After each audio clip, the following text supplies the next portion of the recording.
Merry meet. Annie here. Welcome back to Tarot Together. I will put in front of you a copy of the Rider-Waite Fool card. Now let's explore the symbols that are part of that card. Let's return now to consideration of the scenery behind or around the Fool. We started with the sky and the sun. Let's look at the bottom of the card now to the cliff. Waite wrote about the cliff. No danger to the edge, unlike those who say it is a crumbling precipice. And he also went on to mention that angels would hold him, the Fool, if he decides to leap. That take on the cliff is an important one to me. It's not going to suddenly fall away and leave the Fool tumbling. It's firm and it's solid. If the Fool steps off of the cliff, it's going to be because he made a choice to.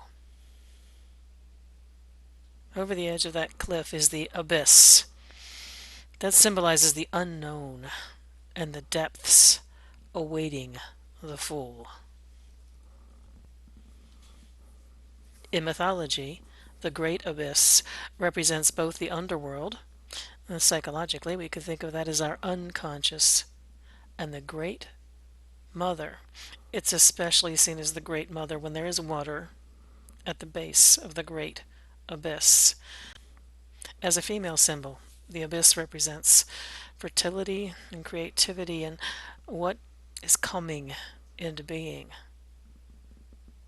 Mythologies that describe the world as emerging from a great abyss, the Great Mother, also suggest new life and potential. The possibility of creation, the creation of the Fool as he continues on his journey. Paul Huson in the Devil's Picturebook refers to the power of the Fool's card as representing, and I quote, the somehow mysteriously structured chaos which seems to lie at the root of all existence. I connected personally this statement to the power of the abyss, that unknown sea at the bottom, from which everything rises.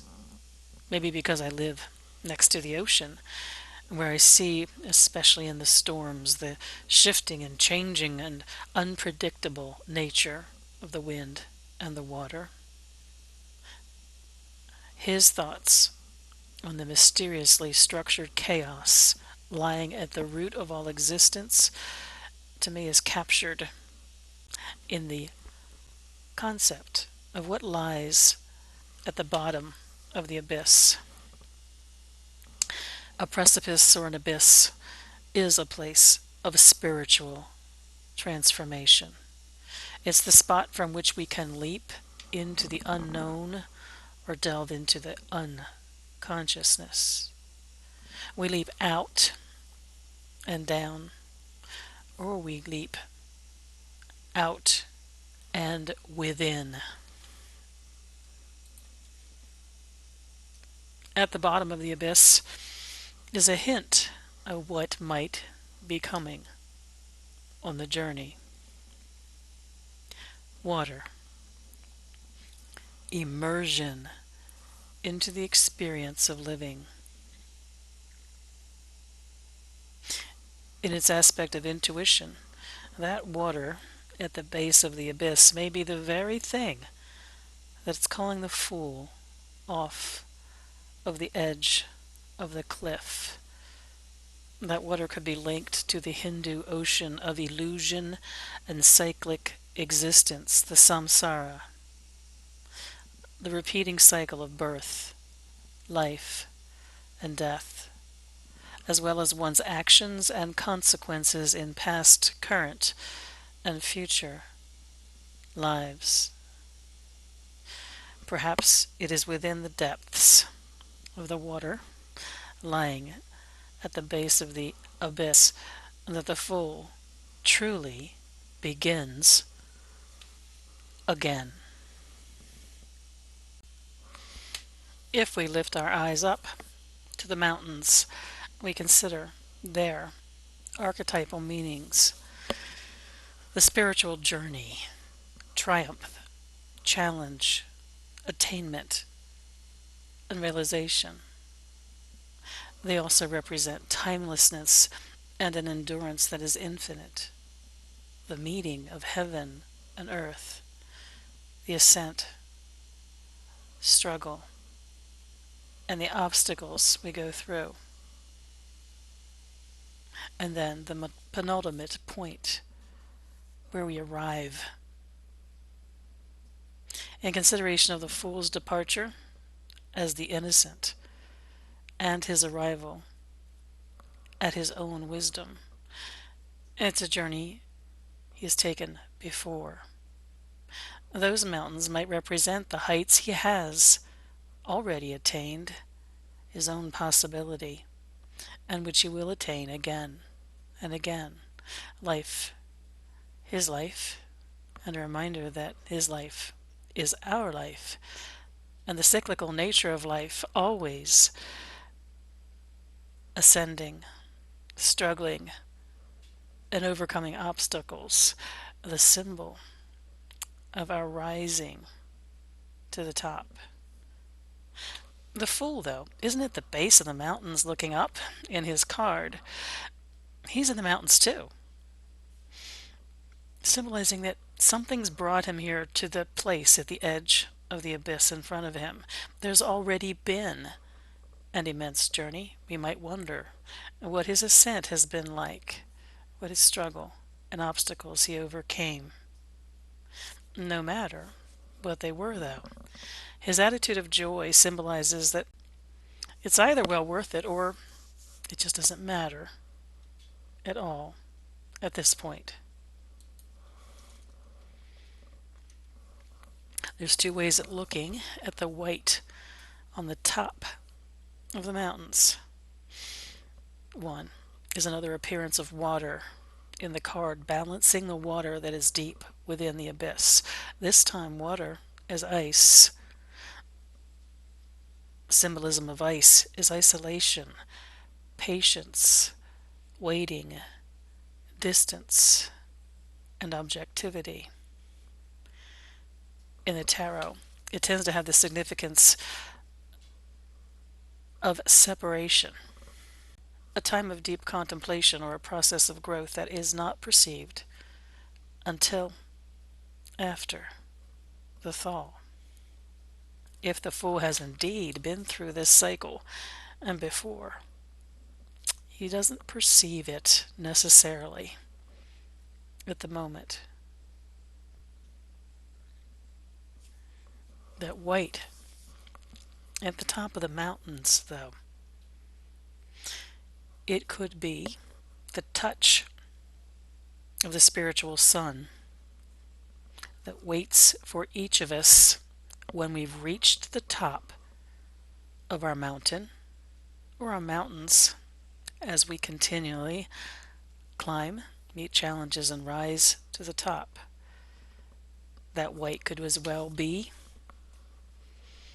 in addition to the possibility to consider of ice and separation, the symbolism of the journey the Fool must take on his own.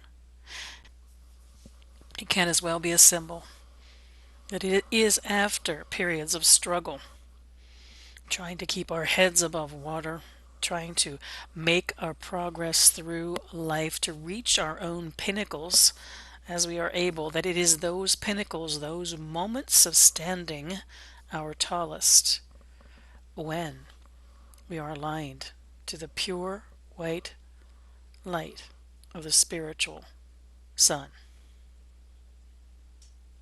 We can't move on from a discussion of the symbolism of the Fool's card without noting its number at the top of the card, which is 0. Only the Fool is numbered 0. And it's interesting to notice that in early decks he was not numbered at all. Often those 22 cards were referred to as the 21 trumps plus the Fool. He stood outside of the trumps, not at the bottom, at the top, or the beginning or the ending, or anywhere in between. In fact, there's still debate about whether he belongs at the beginning or the end of the trumps. Perhaps the correct answer is both. As a 0, the Fool represents a direct incarnation of the universal nothingness. True consciousness, awareness, doesn't arrive in the story of the Fool until the number 1, the next card, the Magician. He's possibility right now, but he's nothing in particular. 0, the number represents the life force before it comes into manifestation on the earth plane. Before it goes through the 21 stages of experiences, if we think of the 21 remaining cards as life experiences, and then it returns to where it became, where it came from. It's the nothingness that's prior to anything being. It's both the initial and the final balance of opposites. We learn as we go through the symbolism of the major arcana how often it's all about balance. Everything the Fool experiences is cyclical. It won't happen once. He won't experience it once and then it be done.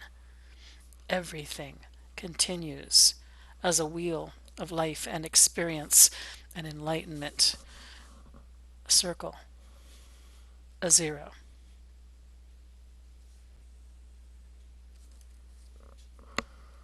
That brings us almost to the end of my thoughts regarding the symbolism on the Fool card. If you look at the card again, similar to how we looked at it at the beginning, the first part of this series of videos on symbolism in the Fool card. Do you see anything differently? Do you notice things you did not notice before? Does understanding the symbolism, the intentional symbolism created into this card, allow you to become more powerfully aligned to it? And does it create an avenue for exploration, for better understanding? In the end, not just of the card, but of yourself. These are the things that keep me intrigued by the concept of symbolism within the tarot. I'd like to leave this discussion on the symbolism of the Fool with a quote from Aleister Crowley in his book, The Thoth Deck. He declared in that book, "There are not 22 trumps. There is only one. All the trumps live inside and issue from the Fool." There is a powerful statement regarding the power of 0. Everything lives within it and comes from it. There are not 22 trumps. There is only one. All the trumps live inside and issue from the Fool.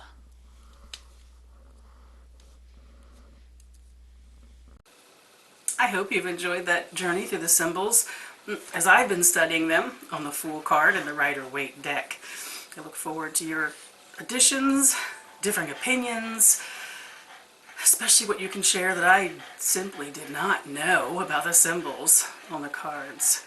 Selfishly, I started this series because I wanted to learn and grow. And that will be thanks to the comments that you offer to the discussion. As always, comments are welcome below, and they're welcome on our Facebook group. There's links at the end of this video.